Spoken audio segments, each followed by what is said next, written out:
Get ready, start.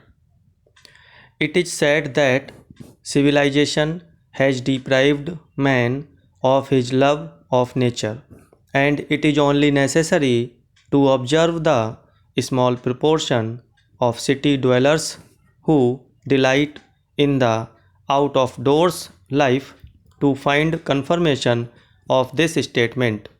This has been spoken of many times, and as we think and as we shall maintain, it is very unfortunate that such a state of affairs exists.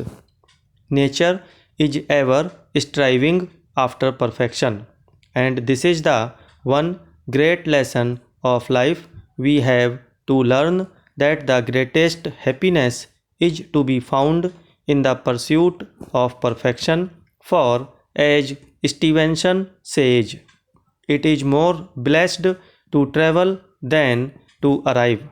All lovers of nature should read Stevenson's account of a leisurely journey through the northeast of France by canoe and on foot. He was a lover of nature. Being in perfect agreement with him and wishing to emulate his example, we spent a holiday afloat in France last summer. Parachange.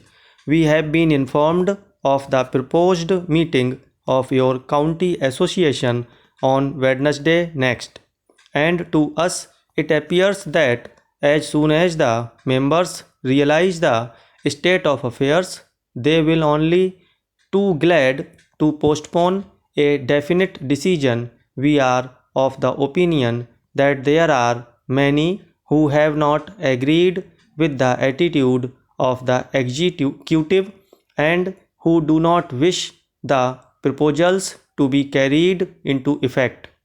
At all events, at all our own recent county gatherings, which have been rather smaller than usual, there has been much objection to several proposals on this subject, and as soon as we can, we are having a postal vote, as we cannot decide certain matters without knowing the opinion of members who have not been in attendance to express any views on the questions.